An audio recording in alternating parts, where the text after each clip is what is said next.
HCF और LCM का क्या मतलब होता है और ये क्यों पढ़ाए जाते हैं।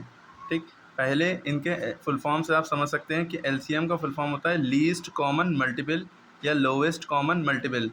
HCF फुल फॉर्म होता है हाईएस्ट कॉमन फैक्टर या ग्रेटेस्ट कॉमन डिवीज़र या डिवाइज़र।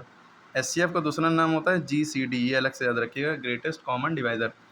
अब एक्चुअल में इनका जो मल्टीपल, जो इसका फुल फॉर्म में जो वर्ड है ये मल्टीपल, इसी से समझ सकते हैं डिफरेंस। मल्टीपल माने होता है टेबल इसका, ठीक, ऐसे समझ सकते हैं। तो जैसे 2 का टेबल लिखा हमने, 2 और 3 का मान लिया LCM निकालना है कि इन दोनों का लीस्ट कॉमन मल्टीपल क्या है। तो 2 1 2 2 2 4 ऐसे ही करते चले गए, जितना आगे तक भी जा सकते हैं। फिर 3 का टेबल हमने लिखा 3 2 3 1 3 6 9 12 15 ऐसे। अब देखेंगे जो सबसे छोटा नंबर दोनों में कॉमन है वो क्या है। तो दोनों में जो कॉमन है वो 6 है, जो दोनों में है, और 12 भी दोनों में है ना। लेकिन जो इन और भी आगे जाएंगे तो कॉमन मिल सकते हैं, लेकिन इसमें सबसे छोटा कॉमन नंबर कौन सा होगा, 6।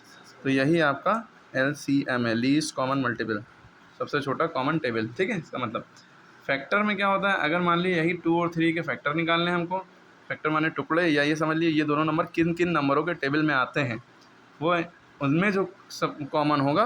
अब जैसे 2 का 2 1 के टेबल में आता है, और 3 भी 1 के टेबल में आता है, और किसी के टेबल में आता है 1 3 3 2 3 1 3 2 1 2 1 2 2। तो इन दोनों में कॉमन क्या है, खाली ये 1 है।